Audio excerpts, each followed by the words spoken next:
Un petit mot de 4 lettres qui allait en 1993 changer à jamais le monde du jeu vidéo.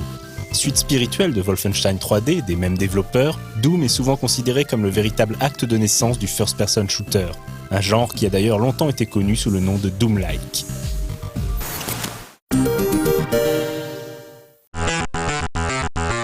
Le développement de Doom commence en 1992, alors que l'équipe d'id Software est au travail sur Spear of Destiny, l'extension de Wolfenstein 3D. Mais John Carmack, programmeur principal du studio, travaille déjà sur un nouveau moteur, plus perfectionné. Ce sera le Doom Engine.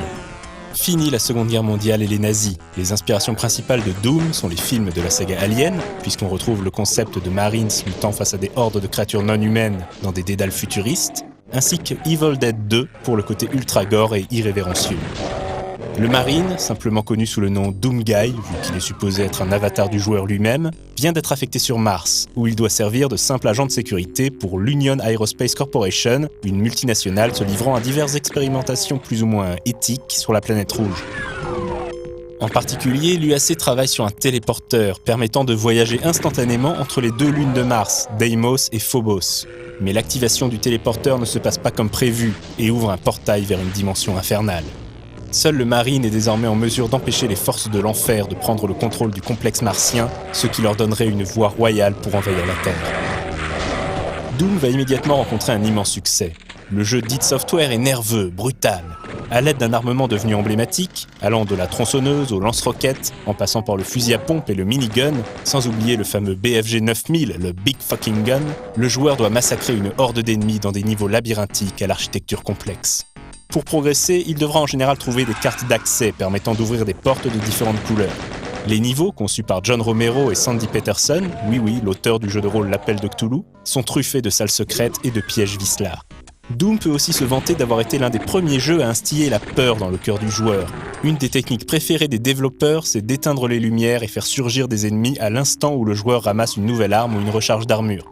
La tension est maintenue par la bande-son composée par Bobby Prince. Doom sera un carton planétaire.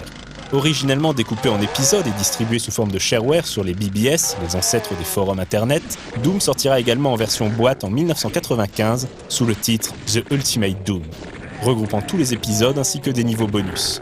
En parlant de niveaux bonus, Doom sera l'un des premiers jeux à mettre ses outils de création de niveaux entre les mains de la communauté, permettant aux fans de créer leurs propres dédales. Le jeu propose enfin un mode multijoueur en réseau. C'est d'ailleurs un vrai problème dans certaines entreprises où des employés saturent le réseau local pour s'adonner à des deathmatchs endiablés. Le jeu attire également la controverse. Aux États-Unis, des associations de parents l'accusent d'encourager la violence et le sadisme, tandis que des organisations religieuses dénoncent l'imagerie sataniste du jeu. Doom est probablement l'un des jeux les plus portés de tous les temps. Le jeu sera transposé sur la plupart des machines de l'époque, comme la 3DO ou la Jaguar, et plus tard sur PlayStation, Saturn et même, plus étonnant, sur Game Boy Advance.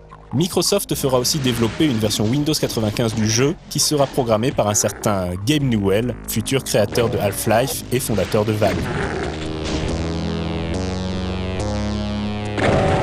Parmi les nombreux portages de Doom, notons l'existence d'une version Mega Drive 32X, développée par id Software pour le compte de Sega. Une version méritante, même si elle ne parvient pas à afficher des graphismes en plein écran. En 1996, Doom sera même porté sur Super Nintendo.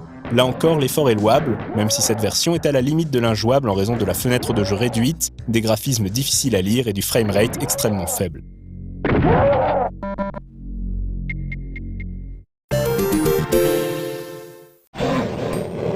En 1994, id Software crée une suite à Doom, la bien nommée Doom 2 Hell on Earth. Les démons de l'enfer sont parvenus à atteindre la Terre, et le Doom Guy doit désormais trouver un moyen de sauver l'humanité en refermant le portail infernal. Globalement, Doom 2 n'apporte pas d'amélioration fondamentale à la formule du premier épisode, mais comme le veut l'adage, inutile de réparer ce qui n'est pas cassé. Les joueurs exploreront donc 30 nouveaux niveaux, affronteront quelques nouveaux ennemis et feront face à de nouveaux boss à l'aide d'une nouvelle arme, le shotgun à 2 canons.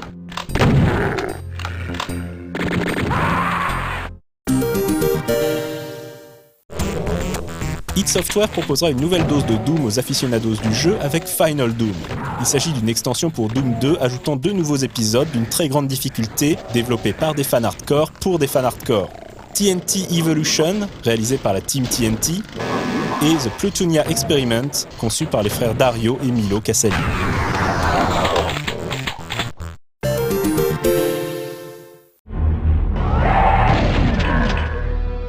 1997, Midway Games réalisera une version de Doom pour Nintendo 64 sous le titre Doom 64. Il ne s'agit pas d'un portage de Doom ou Doom 2, mais bien d'une nouvelle histoire se déroulant après les événements des jeux développés par id Software.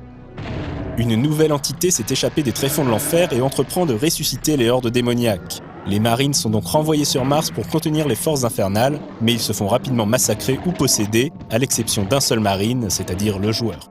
Si le jeu tourne sous une version un peu améliorée du moteur de Doom 2, Doom 64 propose de nouveaux graphismes pour les armes et les monstres. Il s'agit d'un FPS correct, même si à sa sortie, il semble bien vieillot par rapport aux nouvelles références du genre comme Quake ou même GoldenEye 64.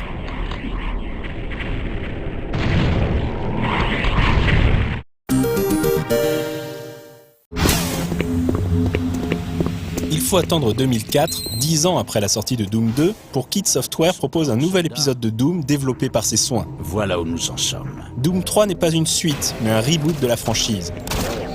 On revit donc les mésaventures d'un Marine dans les installations martiennes de l'Union Aerospace Corporation, suite à une expérience de téléportation ayant ouvert une brèche vers une dimension infernale. Cette fois-ci, c'est le chef de la base, le docteur Betruger, qui a sciemment saboté l'expérience après avoir pactisé avec les forces de l'enfer. Mais rien qu'à voir sa tête, on se doute dès les premières minutes du jeu qu'il s'agit d'un méchant. Ne vous mettez pas en travers de ma route. Il va se passer de grandes choses. Vous verrez. Mais si l'histoire reprend les grandes lignes du jeu original, Doom 3 s'avère très différent au niveau du gameplay, ce qui divisera d'ailleurs les fans. Pas question de défoncer des hordes d'ennemis, ce troisième épisode se rapproche davantage d'un survival horror, jouant à fond la carte de la terreur claustrophobe. On affronte rarement plus de 2 ou 3 ennemis à la fois, et leur arrivée est souvent mise en scène pour faire sursauter le joueur. On note également une influence certaine de System Shock.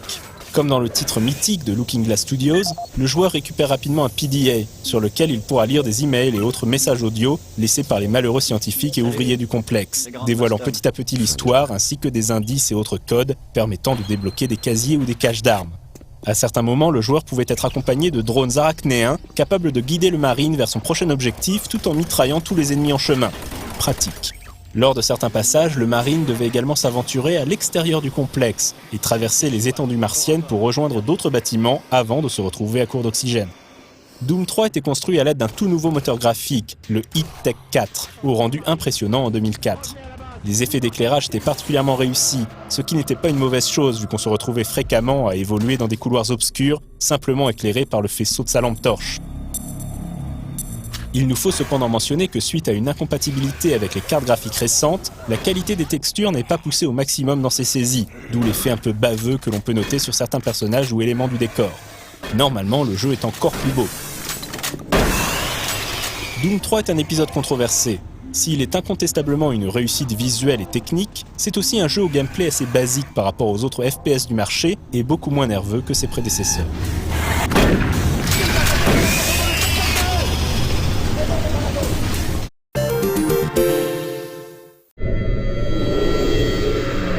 L'année suivante, Doom 3 fera l'objet d'une extension, Resurrection of Evil, développée par Nerve Software. Celle-ci se déroule 2 ans après que le Marine soit parvenu à vaincre le cyberdémon et refermer la porte des enfers. Alors qu'une équipe est en train d'explorer d'anciennes ruines martiennes, elle réveille les forces infernales, menées par Betruger, devenu une sorte d'affreux démon ailé.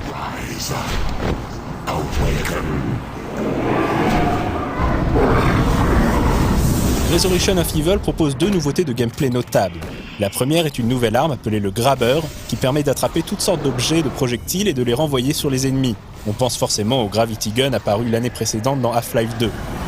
L'autre nouveauté est l'artefact infernal, un objet que l'on peut recharger en consumant les cadavres des ennemis et qui permet de ralentir le temps autour du joueur. On retrouvera une fonctionnalité similaire quelques mois plus tard dans Fear de Monolith Productions.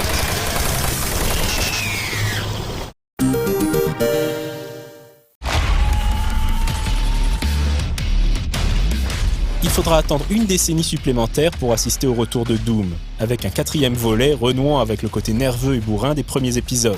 Ce Doom sorti en 2016 a fait l'objet d'une critique détaillée sur No Life. Les épisodes fondateurs ont toutefois encore leurs fans, qui continuent de produire de nouvelles cartes et de nouveaux modes. C'est par exemple le cas de Brutal Doom, qui redonne un coup de jeune au moteur de Doom 2 à grand renfort de gore et d'ultra-violence. Ah, lovely.